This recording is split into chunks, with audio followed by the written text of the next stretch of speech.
அனைவருக்கும் வணக்கங்க.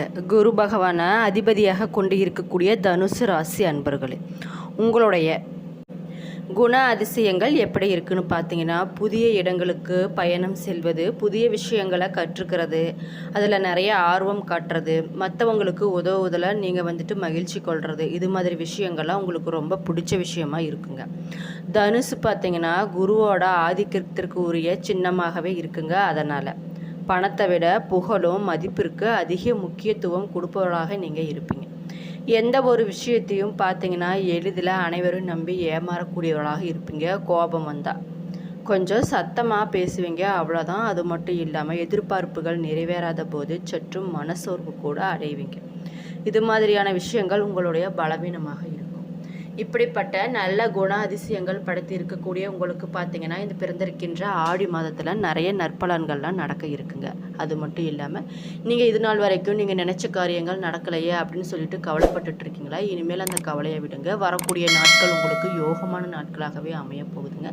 நிறைய நல்ல விஷயங்கள்லாம் நடக்க போகுது. உங்களுடைய பொருளாதார ரீதியாகவும் சரி, பண விஷயத்தில், திருமணம் ஆகாமல் இருக்கீங்களா அவங்களுக்கு எல்லாத்துக்குமே ஒரு நல்ல நற்பலன்கள்லாம் நடக்க போகுது. அது மட்டும் இல்லாமல் அதுக்கு நீங்கள் என்ன பண்ணணும்னு பார்த்தீங்கன்னா, சில நல்ல விஷயங்கள்லாம் பண்ணுற மாதிரி இருக்குங்க. எந்தெந்த விஷயத்தில் கவனமாக இருக்கணும், எந்தெந்த விஷயத்தெல்லாம் கவனமாக இருக்க தேவையில்லை. அது மட்டும் இல்லாமல் நீங்கள் வழிபட வேண்டிய தெய்வங்கள், பண்ண வேண்டிய பரிகாரங்கள் என்னென்ன, அது மாதிரி விஷயங்கள்லாம் நீங்கள் பண்ணும்போது உங்களுக்கு நடக்கக்கூடிய விஷயங்கள் பார்த்திங்கன்னா நல்லதாகவே நடக்கும்னு கூட சொல்லலாம். அது என்னென்ன அப்படிங்கிறத பற்றியெல்லாம் இந்த பதிவுகள் மூலம் உங்கள்கிட்ட நான் சொல்ல போகிறேன். அதுக்கு முன்னாடி நம்ம சேனலை இன்னும் நீங்கள் சப்ஸ்கிரைப் பண்ணாமல் இருந்தீங்கன்னா சப்ஸ்கிரைப் பண்ணிவிட்டு அப்படியே பக்கத்தில் இருக்கும் நோட்டிஃபிகேஷனுக்கான பெல் ஐக்கானை கிளிக் பண்ணி வச்சுக்கோங்க. அப்போ தான் இது போன்ற ஆன்மீகம் சம்மந்தமான வீடியோக்கள் உங்களுக்கு உடனுக்குடனே நோட்டிஃபிகேஷனில் வந்து சேருங்க. இப்போ வாங்க நம்ம வீடியோக்குள்ளே போகலாம். குறிப்பாக சொல்லணும்னா ஒரு மாதங்களுக்கு ஒரு முறை பார்த்திங்கன்னா சூரியன் ஒவ்வொரு ராசியிலும் பயிற்சியாகக்கூடியவராக இருப்பாருங்க. இவர் பார்த்திங்கன்னா இப்போது கடக ராசியில் இருக்கார். அங்கே பார்த்திங்கன்னா சஞ்சரிக்கக்கூடிய குருவோடு சேரும்போது ஆன்மாவும் பரமாத்மாவும் இணைவதே குறிப்பிடுவதாக கூறப்படுதுங்க. சூரியனோட ஆதிக்கத்தால் குரு அஸ்தமன நிலைக்கு போக போகிறாரு. அது மட்டும் இல்லாமல் ஒரு கிரகம் சூரியனுக்கு ரொம்ப பக்கத்தில் வரும்போது அது அஸ்தமனம் அடைகிறது அப்படின்னு சொல்கிறாங்க. சூரியனோட கடக பயிற்சி பார்த்திங்கன்னா அனைத்து ராசிகளுக்குமே ஏற்படுத்தக்கூடிய தாக்கங்கள், அதற்கான பரிகாரங்கள்னு நிறையவே இருக்குங்க. அது என்னென்ன அப்படிங்கிறத பற்றி உங்ககிட்ட நான் முழுசாக சொல்ல போகிறேன். இந்த ஆடி மாதத்தில் பார்த்தீங்கன்னா நிதி சார்ந்த விஷயங்களில் மிகவும் எச்சரிக்கையாக இருக்கணும்னு சொல்கிறாங்க. உங்களுடைய செயல்கள் பார்த்தீங்கன்னா செலவுகளும் சரி செயல்களும் சரி சுய பரிசோதனை செய்யப்பட உள்ளதாக இருக்குங்க.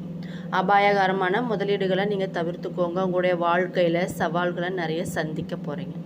நீங்கள் பண்ண வேண்டிய பரிகாரங்கள் என்னன்னு பார்த்தீங்கன்னா, உங்களுடைய குலதெய்வத்து கோயிலுக்கு சென்று குலதெய்வத்தை வழிபட்டுட்டு வந்தீங்கன்னா உங்களுக்கு நடக்கவிருக்கும் விஷயங்கள் நல்லதாகவே நடக்கணும்னு கூட சொல்லலாம். எந்த ஒரு பிரச்சனைக்குமே நம்மளுடைய குலதெய்வம் தான் நமக்கு எல்லாமே அப்படிங்கிறது நமக்கு எல்லாத்துக்குமே தெரியும். அவங்கள நம்ம எப்பொழுதுமே கைவிடக்கூடாதுங்க. அவங்கள நம்ம மனதார வேண்டும் போது நமக்கு நடக்கவிருக்கும் விஷயங்கள் நல்லதாகவே நடக்கும். வரக்கூடிய தடைகள் கூட நம்மளை விட்டு போயிடும். உடைய குலதெய்வத்தோட பெயரை அப்படியே கமெண்ட் பாக்ஸில் கமெண்ட் பண்ணிக்கோங்க. தமிழ் மாதத்தில் முக்கியமானது ஆடி மாதம்னு கூட சொல்லலாங்க. ஒவ்வொரு தமிழ் மாதத்திற்கு பின்னாலும் ஒரு அறிவியல் ஆராய்ச்சி உண்மை ஒன்று இருக்குன்னு கூட சொல்லலாம். இந்த ஆடி மாதத்தில் பல கிரக நிலைகளோட மாற்றங்கள் நிறையவே அதிசயங்களாக நிகழப்போகுதுன்னு கூட சொல்லலாம். ஜூலை 17ஆம் தேதியிலிருந்து ஆகஸ்ட் மாதம் 16ஆம் தேதி வரை இருக்கக்கூடிய இந்த மாதம் பார்த்திங்கன்னா 12 வருடத்திற்கு பிறகு சிவராகஜ யோகத்துடன் கூடி வரக்கூடியதாக பிறந்திருக்கு. சூரியனும் குரு பகவானும் வீட்டில் இறைஞ்சி உச்ச பலத்தோடு இருப்பது தான் இந்த சிவராஜ யோகம்னு சொல்கிறாங்க. குறிப்பாக சொல்லணும்னா செவ்வாய் சுக்கிரன் வீட்டில் இருக்காரு. புதன் பகவான் பார்த்திங்கன்னா வக்கிரமாக இருக்காருங்க. ராகு கேதுவோட தாக்கம் பார்த்திங்கன்னா இந்த மாதம் உங்களுக்கு இருக்குன்னு கூட சொல்லலாம். சுக்கிரன் ராகு சேர்க்கை பார்த்திங்கன்னா நல்ல பலன்களை உங்களுக்கு கொண்டு வரக்கூடியதாக இருக்குது. இந்த ஆடி மாதத்தில் உங்களுக்கு நிறைய நற்பலன்கள்லாம் நடக்க போகுதுன்னு கூட சொல்லலாம். தனுசு ராசி உங்களுடைய லக்னத்திற்கு உத்தியோகத்தில் மிகுந்த ஜாக்கிரதையாக இருக்குன்னு கூட சொல்லலாம். தேவையில்லாத சிக்கல்களை சிக்கக்கூடிய வாய்ப்பு நிறைய இருக்கிறதுனால கொஞ்சம் கவனமாக இருப்பது ரொம்ப ரொம்ப நல்லதுன்னு கூட சொல்லலாம். குறிப்பாக சொல்லணும்னா உடைய உத்தியோகத்தில் இருப்பவங்க கோபப்படுவது, வார்த்தைகளை விடுவது, பேப்பர் போடுவது போன்ற விஷயங்கள்லாம் நீங்கள் தவிர்ப்பது ரொம்ப ரொம்ப நல்லது.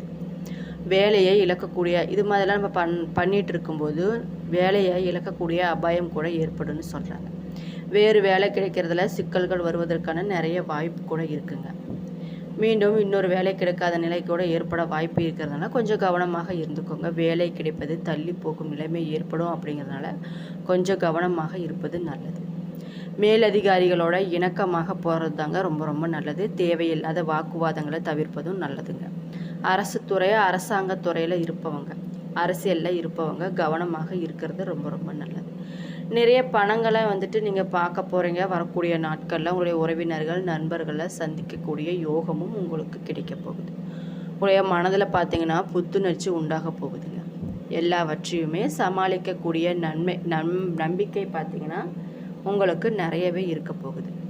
ஆச்சரியப்படக்கூடிய அளவிற்கு உங்களுடைய முன்னேற்றம் இருக்க போகுதுன்னு கூட சொல்லலாங்க. வரக்கூடிய நாட்களில் தொழில் சார்ந்த விஷயங்களில் இருந்த பதட்டம் பார்த்தீங்கன்னா படிப்படியாக குறைய போகுதுன்னு கூட சொல்லலாம். பூமி சம்மந்தப்பட்ட விஷயத்தில் நிறைய ஏற்றங்கள் உங்களுக்கு நடக்க போகுதுன்னு கூட சொல்லலாங்க. உத்தியோகம், தொழில், வியாபாரத்தில் நல்ல முன்னேற்றம் உங்களுக்கு கிடைக்க போகுது. அது மட்டும் இல்லாமல் கத்துவது, கோபப்படுவது, ஃபோனில் திட்டுறது, சமூக வலைத்தளங்களில் பதிவிடுறது போன்ற விஷயத்தெல்லாம் நீங்கள் பண்ணக்கூடாது. இது மாதிரிலாம் நீங்கள் பண்ணிகிட்டு இருந்தீங்கன்னா சட்ட சிக்கல்களுக்கு நீங்கள் ஆட்படுறது உறுதின்னு கூட சொல்லலாம். சட்டத்திற்கு உட்பட்ட எல்லா விஷயத்திலும் தனுசுக்கு ஏற்றம் ஏற்படக்கூடியதாக இருக்குது. செல்ஃபோன் பயன்படுத்துவதை குறைச்சிக்கொள்வது கொஞ்சம் நல்லதுங்க. தூக்கத்தை தவிர்க்காமல் இருப்பது ரொம்ப ரொம்ப நல்லது. உடற்பயிற்சியை தினந்தோறும் நீங்கள் தவிர்க்காமல் செஞ்சுட்டு வந்தீங்கன்னா உடம்பு ஆரோக்கியமாகவும் சுறுசுறுப்பாகவும் இருக்குன்னு கூட சொல்லலாம். உத்தியோகம், தொழில், வியாபாரம், படிப்பில், வருமான வரி இது மாதிரியெல்லாம் நீங்கள் கொஞ்சம் கேர்ஃபுல்லாக இருக்கிறது ரொம்ப ரொம்ப நல்லது. இதில் கவனமாக இல்லைன்னா பிரச்சனைகளில் சிக்கக்கூடிய வாய்ப்பு நிறைய இருக்குங்க. நீங்கள் என்ன பண்ணணும் அப்படின்னு பார்த்தீங்கன்னா வரக்கூடிய நாட்களில் கோபத்தை தவிர்ப்பது உங்களுடைய முன்னேற்றத்திற்குரிய நல்ல வழிகாட்டாக கூட இருக்குன்னு சொல்லலாம். அண்டை வீட்டுக்காரர்கள், உடன் வேலை செய்பவர்கள், உறவினர்கள், வேலையாட்களிடம் வாக்குவாதம் வைத்து கொள்ளாமல் இருப்பதும் கூட ரொம்ப ரொம்ப நல்லதுன்னு சொல்லலாம். தலைவலி, சளி சம்மந்தப்பட்ட பாதிப்புகளை சரி செய்து கொள்வது உங்களுடைய உடம்புக்கு ரொம்ப நல்லது. நரசிம்மர் வழிபாடு பார்த்தீங்கன்னா உங்களுக்கு நல்ல ஒரு ஏற்றத்தை கொடுக்கக்கூடியதாக இருக்குங்க. ஆடி மாதத்தில் அன்னதானம் தருவது உங்கள் குடும்பத்துக்கும் சரி உங்களுக்கும் சரி ரொம்ப ரொம்ப நல்லதாகவே இருக்குன்னு கூட சொல்லலாம். தைரிய, வீரிய ஸ்தானத்தில் ராகுபா, சுகஸ்தானத்தில் சனி, ரணருண யோகஸ்தானத்தில் செவ்வாய், கலஸ்தர ஸ்தானத்தில் புதன், அஷ்டமஸ்தானத்தில் சூரியன், குரு பாக்கியஸ்தானத்தில் சந்திரன், சுக்கிரன், கேது என கிரக நிலைகள் இது மாதிரி நிறைய இருக்குங்க. அது மட்டும் இல்லாமல் குறிப்பாக சொல்லணும்னா வரக்கூடிய நாட்களில் சமூகத்தில் எல்லோராலும் மதிக்கப்படும் உயர்ந்த குணமுடைய அன்பர்களாகவே நீங்கள் இருக்க போகிறீங்க. அது மட்டும் இல்லாமல் எந்த ஒரு விஷயத்தையும் அலசி ஆராய்ஞ்சு அதுக்கப்புறமே அதில் ஈடுபடக்கூடிய மனநிலை படைத்தவர்களாக கூட இருக்க போகிறீங்க. பண வரவு பார்த்தீங்கன்னா உங்களுக்கு எதிர்பார்த்தபடியே இருக்க போகுதுங்க. காரிய அனுகூலமும் உங்களுக்கு உண்டாக போகுது. மன தைரியம் பார்த்தீங்கன்னா வரக்கூடிய நாட்களில் உங்களுக்கு அதிகரிக்க போகுது. வீடு, வாகனங்கள் தொடர்பான செலவு பார்த்தீங்கன்னா கொஞ்சம் ஏற்படும் அப்படிங்கிறதெல்லாம் கவனமாக இருந்துக்கோங்க. தொழில், வியாபாரம் தொடர்பான காரியங்கள் உங்களுக்கு சாதகமான பலன்களே கிடைக்கக்கூடியதாக இருக்குங்க. புதிய வாடிக்கையாளர்கள் கிடைக்க போகிறாங்க. அதனால் லாபமும் உங்களுக்கு பெருக போகுது. பாக்கிகளும் வசூலாக போகுது. உத்தியோகத்தில் இருப்பவங்க பார்த்தீங்கன்னா அலுவலக பணிகளால் டென்ஷன் கொஞ்சம் அவங்களுக்கு வரக்கூடும் அப்படிங்கிறதுனால கொஞ்சம் கவனமாக இருந்துக்கோங்க. எதிர்பார்த்தபடியே சக ஊழியர்களால் உதவியும் கிடைக்க நிறைய வாய்ப்பு இருக்குது. குடும்பத்தில் சின்ன சின்ன சண்டைகளும் பூசல்களும் இருக்குங்க. அதை பற்றி நீங்கள் கவலைப்பட வேண்டாம். கணவன் மனைவி இடையே வாக்குவாதங்கள் நிறைய உண்டாகுங்க. அது மட்டும் இல்லாமல் உறவினர்களுடன் கருத்து வேற்றுமை நிறைய வரலாம். அப்படிங்கிறதுனால நம்ம பேசுகிற வார்த்தை கவனமாக பேசினோம்னா ரொம்ப ரொம்ப நல்லது. பிள்ளைகளோட போக்கில் அவங்களையோட விட்டு பிடிப்பது ரொம்ப ரொம்ப நல்லதுங்க. பெண்களுக்கு எந்த ஒரு வேலையில் ஈடுபட்டாலும் அது பற்றி ஒரு முறைக்கு பல முறை யோசித்த பிறகு ஈடுபடுவது ரொம்ப நல்லது. கொஞ்சம் துணிச்சல் அதிகரிக்கக்கூடிய நாட்களாக வரக்கூடிய நாட்கள் இருக்க போகுதுன்னு கூட சொல்லலாம். மாணவர்களுக்கு தன்னம்பிக்கையுடன் பாடங்களை படித்து கூடுதல் மதிப்பெண் பெற முயற்சி நீங்கள் மேற்கொள்ள வேண்டியது ரொம்ப ரொம்ப நல்லது. குறிப்பாக சொல்லணும்னா உங்களுடைய உடைமைகள் மீது கண்ணும் கருத்துமாக இருப்பது ரொம்ப நல்லதுங்க. புதிய நண்பர்கள் கிடைக்க போகிறாங்க. அறிமுகம் இல்லாதவர்கள் வீட்டில் எதையும் சாப்பிடும்போது நம்ம வேண்டான்னு சொல்ல முடியாது. நீங்களும் போய் யார் வீட்லேயும் சாப்பிட வேண்டாம். கவனமாக இருந்துக்கோங்க. பூராடம் உங்களுக்கு எப்படி இருக்குன்னு பார்த்தீங்கன்னா அமைதியாக இருந்தாலும் வீண் சண்டைகள் மற்றும் வீணான குழப்பங்கள் உங்களை தேடி வர வாய்ப்பு இருக்கிறதுனால கவனமாக இருந்துக்கோங்க. தகுந்த வரன் கிடைத்து திருமண ஏற்பாடு நடக்க போகுதுன்னு கூட சொல்லலாம். வீடு, நிலம் மற்றும் வாகனங்கள் வாங்கக்கூடிய யோகம் வரக்கூடிய நாட்களில் உங்களுக்கு அமைய போகுதுன்னு கூட சொல்லலாங்க. வரக்கூடிய நாட்களில் உத்திரடம் 1ஆம் பாதம் எப்படி இருக்குன்னு பார்த்தீங்கன்னா, தொழிலில் நல்ல லாபம் கிடைக்க போகுதுங்க. ஆனாலும் கவனமுடன் இருப்பது ரொம்ப நல்லது. போட்டித் தேர்வுகள் உங்களுக்கு சாதகமாகவே இருந்தாலும் சிலர் கல்வி பயில வெளியூருக்கு செல்ல வேண்டி வரும். அப்படிங்கிறதுனால கவனமாக இருப்பது நல்லதுங்க. நீங்கள் பண்ண வேண்டிய பரிகாரங்கள் என்னன்னு பார்த்தீங்கன்னா, அம்மனுக்கு அரளை அர்ச்சனை செய்து சிவனை வழிபட்டுட்டு வந்தீங்கன்னா நினைச்ச காரியங்கள் அனைத்துமே உங்களுக்கு வெற்றின்னு கூட சொல்லலாம். உங்களுடைய அதிர்ஷ்ட தினங்கள் என்னன்னு பார்த்தீங்கன்னா, ஆகஸ்ட் 5, 6. என்ன நண்பர்களே, இந்த பதிவுகளில் தனுசு ராசி நேயர்களுக்கு வரக்கூடிய நாட்களில் எப்படிப்பட்ட பலன்கள்லாம் அளிக்க போகுது, அவங்க கவனமாக இருக்க வேண்டிய விஷயங்கள், பண்ண வேண்டிய பரிகாரங்கள், எந்தெந்த தெய்வத்தெல்லாம் வழிபடணும், எந்தெந்த விஷயத்தெல்லாம் கவனமாக இருக்கணும் அப்படிங்கிறத பற்றி தெளிவாக சொல்லியிருக்கேன். என்னோடய வீடியோ பிடிச்சிருந்தா மறக்காமல் லைக் பண்ணுங்கள், ஷேர் பண்ணுங்கள், சப்ஸ்கிரைப் பண்ணிவிட்டு பாருங்கள். நன்றி.